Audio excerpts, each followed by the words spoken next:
কিন্তু তার পেটে এত ক্ষুধা, ক্ষুধার কারণে সে চলতে পারে না। যদি পারো একটু খাবার দাও, তার পেটে একটু খাবার দেই।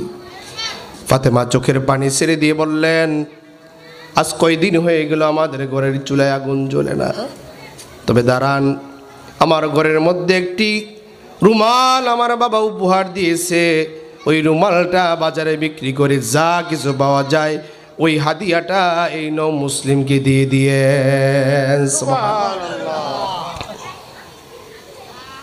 হযরত ওমর ওই রুমাল নিয়ে বাজারে গেলেন।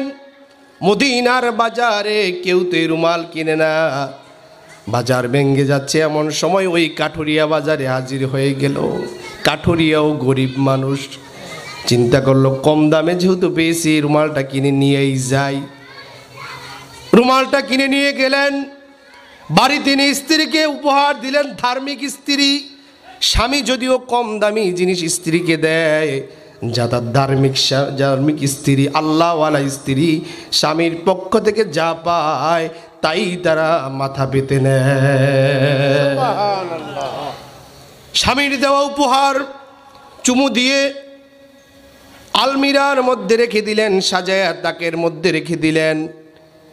পরের দিন যখন সন্ধ্যা নেমে আসলো, সন্ধ্যাবেলা কাঠুরিয়ার স্ত্রী ওই ঘরের মধ্যে গিয়ে দেখলো কোনো আলো নাই, কোনো মোমবাতি নাই, কেরোসিনের লাইট নাই, কিন্তু পুরা ঘরটা আলোতে আলোকিত হয়ে আছে। ঘরে প্রবেশ করলেন, তাকের মধ্যে তাকে দেখলেন যেই স্বামীর দেওয়া যেই কম দামি রুমালটা স্বামী তাকে উপহার দিয়েছে বাজার থেকে এনে, ওই কম দামি রুমালের আলোতে পুরা ঘরটা আলোকিত হয়ে গেছে। রুমালটা হাতে নিয়ে স্বামীর কাছে দৌড়ে গিয়ে বললেন, স্বামী আমার, কোথায় থেকে পেয়েছেন এই রুমাল? এটা সাধারণ কোনো মানুষের রুমাল হতে পারে না। আমার মন বলে এই রুমালের মধ্যে কোনো হাকিকত আছে। দুজন মিলে চললেন ওমরের কাছে। কাঠুরিয়া ওমরকে গিয়ে বললেন, ভাই ওমর, এই রুমাল তোমার থেকে ক্রয় করেছিলাম, এই রুমালের এই ইতিহাস বলো, এই রুমালের হাকিকত কি, কেন এর আলোতে ঘর আলোকিত হয়ে যায়? দুনিয়ার কোনো কাপড় লক্ষ লক্ষ টাকা দিয়ে কাপড় কিনলেও তো কাপড় থেকে আলো বের হয় না, ঠিক না বে ঠিক? কিন্তু এই রুমাল থেকে আলো বের হয়, কারণ কি? ওমর বলল, ভাই কাঠুরিয়া রে, এর হাকিকত আমি ওমরও জানি না।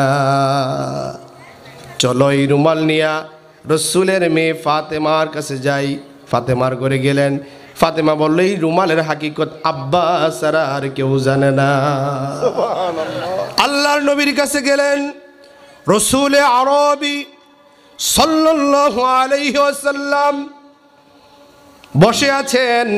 ওমর সহ কাঠুরিয়া গেলেন, গিয়ে রুমালটা হাতে দিয়ে বললেন, ইয়া রাসূলুল্লাহ, ফাতেমা এই রুমালটা বাজারে বিক্রি করেছিল, আমি কাঠুরিয়াকে দিয়েছিলাম, কিন্তু এই রুমাল ঘরে যখন রেখে দেয় কাঠুরিয়া, এই রুমালের আলোকিতে কাঠুরিয়ার অন্ধকার ঘর আলোকিত হয়ে যায়।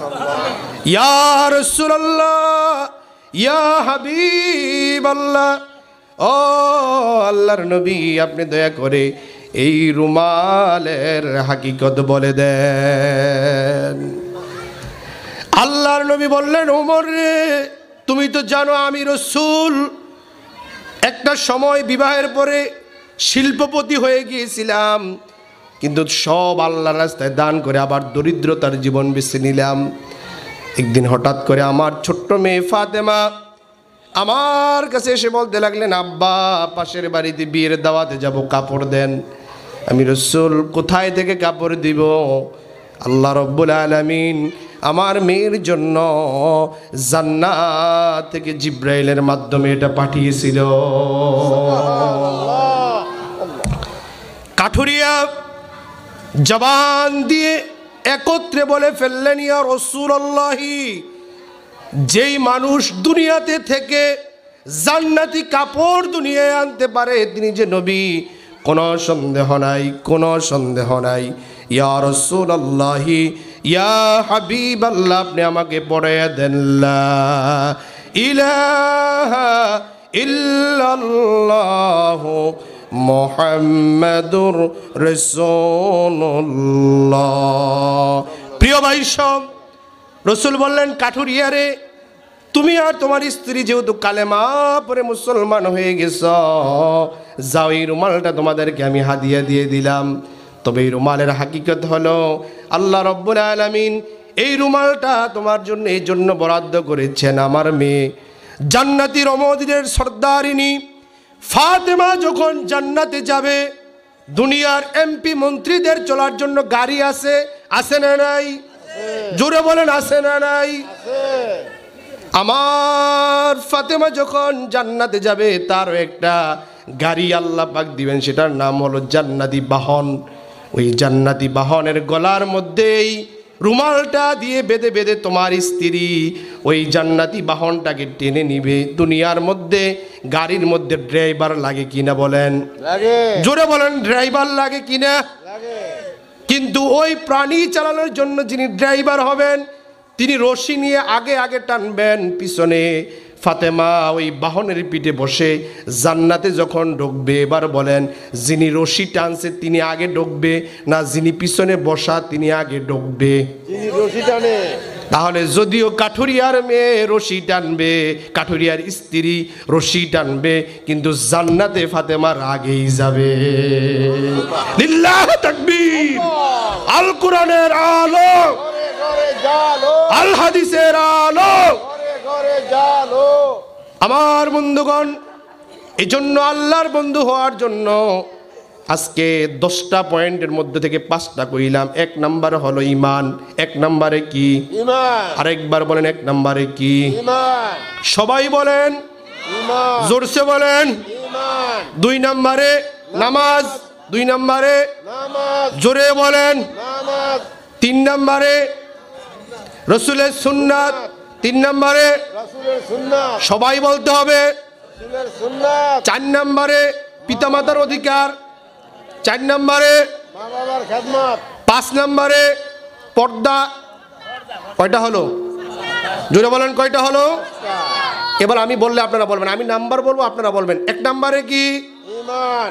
সবাই বলেন ঈমান। 2 নম্বরে, 3 নম্বরে সুন্নাত, 3 নম্বরে, 4 নম্বরে, 5 নম্বরে।